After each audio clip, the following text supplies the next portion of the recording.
Frank, can I say something a little controversial? Being in the divine feminine is not getting you to six figures. It's just not. And I get it. I get being in flow. I get rest and ease. Trust me, I'm a spiritual girl too. I love all of the elements that the girls are using to get back in touch with themselves. However, some of the spiritual girlies are terrible at business, and I would know. I have purchased the courses. I have been a part of the communities. I have gotten everything from the oils to the readings. And babe, the girls are missing systems. And some of you are using rest to avoid your fear of failure.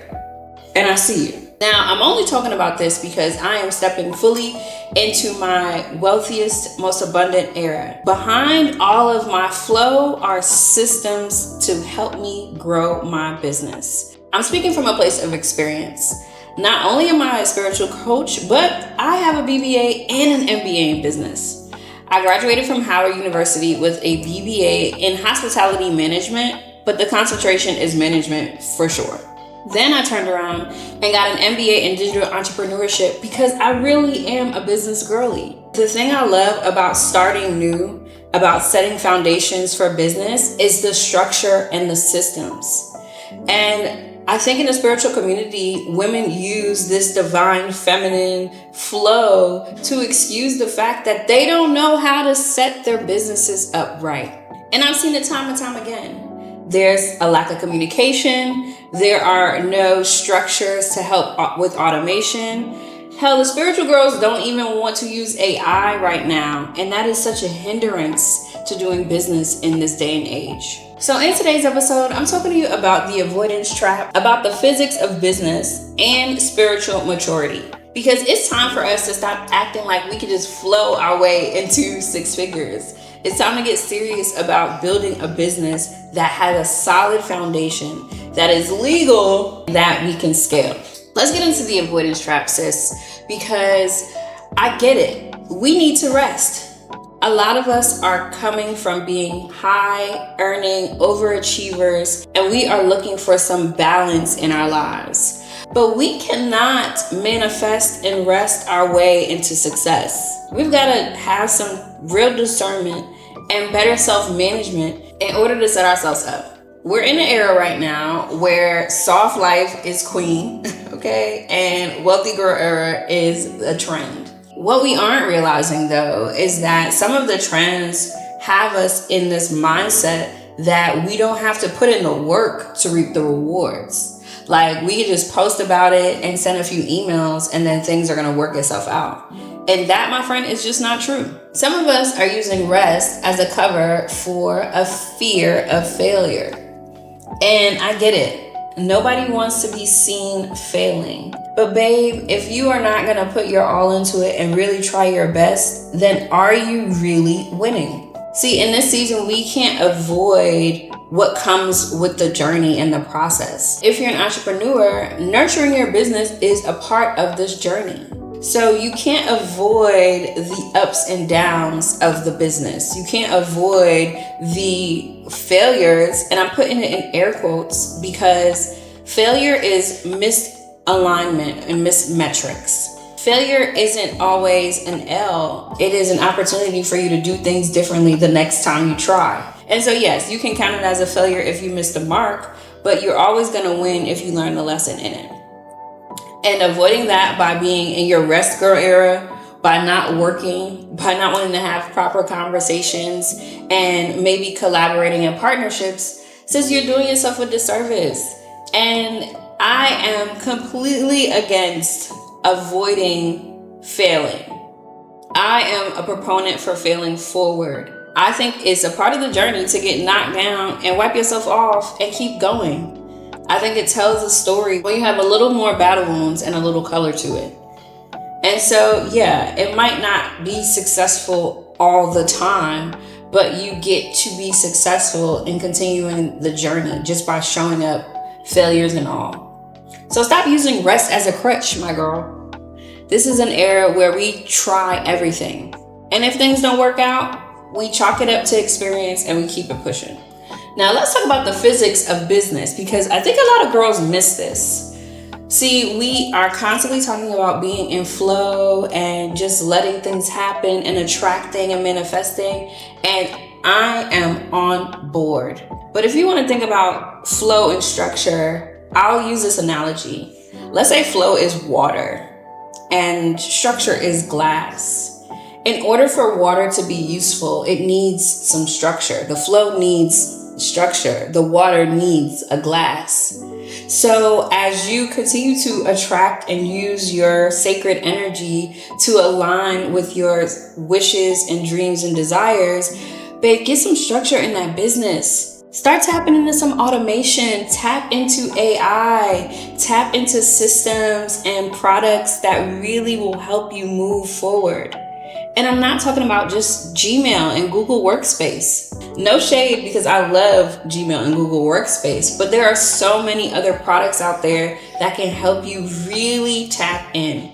And I'm stepping into my consulting bag heavy, dropping these gems, but honestly, I have helped women business owners succeed by implementing structure, systems, and tools to get them from working in their business to working on their business. And that is really what I wish for all the spiritual girlies who are navigating the in-between right now. Tap out of just being in your rest soft girl era and really start to look at your business as this container where you are putting your energy, you are putting the flow into it, you are putting your magic into it, but you are doing it in a structured way so that it actually creates a sustainable business. I love systems. I love operations. I love automation. And I would gladly take a look at your business structure to see where you can implement some of these things so that you can grow, scale, and really be in your divine feminine era. The last thing I want to talk about is spiritual maturity, because we've got to get out of just the vibe and into the stewardship of being a true CEO if we want to be successful. I'm in my most wealthiest, abundant era. And in order for me to really steward the businesses that I am creating, I have to be more mature about how I operate my business. And so do you. We can do vibes all day, sis. We can sit here and kiki, we can turn up, live it up, and talk about how the moon and the stars and this retrograde is aligning for our highest good. But we honestly have to think like a CEO if we really want to have consistent business, growing customers, and longevity. You might be watching this video right now and you're like, sis, what are you talking about? Well, from my experience running businesses, working for businesses, and managing other people's businesses, you have to marry the spiritual with the strategic. You've got to have the astrology, numerology, and human design and blend it with P&L statements and operations manuals and SOPs. You have to be able to hand your business off to the next person when you're not working and they absolutely know how to run it. You want to be able to look at the stars in the sky and say that it's not time to sign this contract. However, you're also able to send a structured email to let somebody know that the signing will be delayed. You have to be able to navigate the spiritual world and the physical world. And as someone who is starting from scratch with another business friend, the first thing I'm doing is setting up my systems. So I have things right now that are templated, whether it's an email, whether it's a post, whether it's the description of this video. I have templates for everything. That's step one in building systems, figuring out how your business runs. Figuring out who your customers are and where you need to market is a whole nother conversation. But I'm simply just talking about having structures that help your business move efficiently so that you can really flow through your days. And I get it.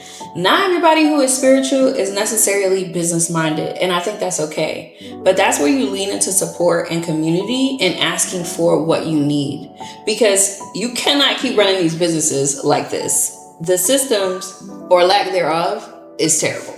So I'm offering some support if you are in a startup phase, if you are looking to expand or scale your business. Drop it in the comments so that I can tap in with you and schedule a call for us to really review what you've got going on. But if you're also an entrepreneur and you're like, you know what, I need to sit with this and figure out how I'm going to structure my business, join the Pause Shift Pivot Container. We kick off this Saturday, March 7th.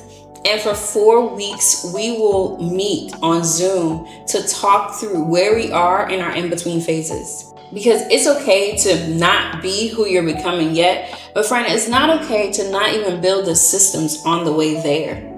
So let's pause together in the container and get real clarity on what your business could look like next, and let's build strategically on the way there. I'm also doing some of this work in person at my Glow Forward retreat in July. So you can join us in Thailand, and there we can review all of the business things together and really structure it based on your flow. We have to stop trying to flow our way into sustainably making 6 figures.